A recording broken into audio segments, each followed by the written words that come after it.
now, exclusive Storm Tracker Doppler weather with meteorologist Chase Ward. We did start off a little cool this morning. Temperatures were in the upper 40s and lower 50s, but now the sun is up at 8:09. Temperatures are slowly climbing.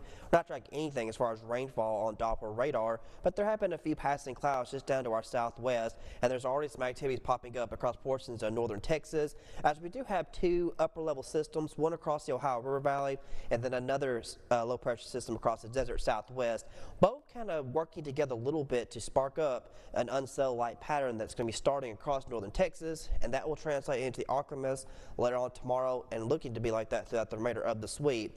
So right now temperatures, they were in the 40s, but now that the sun is up, we're slowly climbing, mostly mid-50s between Camden and El Dorado, 56 out of Ruston, Monroe's now at 59, Monticello and Greenville have now warmed to 60 and 61.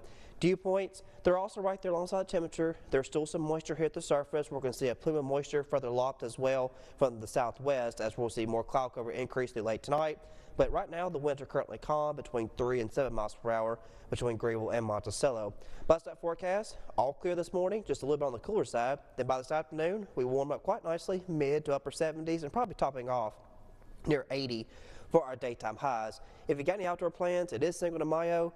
It's really a great day to do anything outside, got any outdoor work, I get the yard mowed. Probably best to get it done today, because by tomorrow and really throughout the remainder of this week, it's going to be on the wetter side as we start an unsettled light pattern, as the low pressure center across the desert southwest will start to track eastward through today.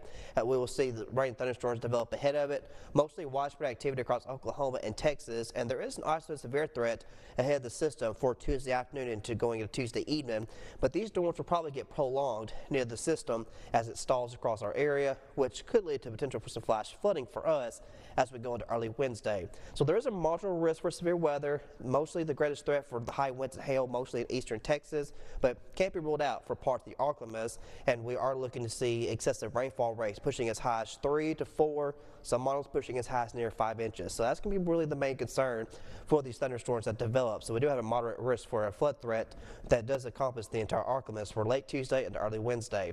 So this afternoon, mostly clear. These clouds will start rolling in later on this evening. Some models indicating there might be a chance for a stray pop-up shower for later on tonight. Whatever does fall will be relatively brief. We will continue with the cloud cover as we go overnight tonight and as we go into tomorrow.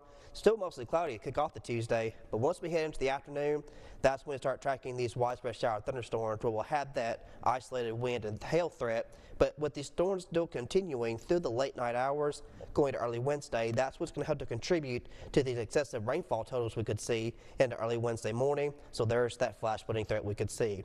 This model showing about just over 2.5 to near 3 inches. Some localized spots a little bit higher. This one's being a little bit conservative, but there's going to be pockets where we can pick up those thunderstorms where we had that excessive rain, and that's what's going to contribute to the flash flooding. So aerial flood watches are in effect for a good chunk of the region, at least through Wednesday morning. But tonight we'll be in the lower 60s as clouds increase. Tomorrow we'll be in mid 70s with widespread rain and thunderstorms, and then still unsettled as we close the week out. It will help to keep temperatures mostly in the upper 70s, lower 80s, but by the weekend and early next week we start to clear out and we'll see temperatures back to 80s by next Monday.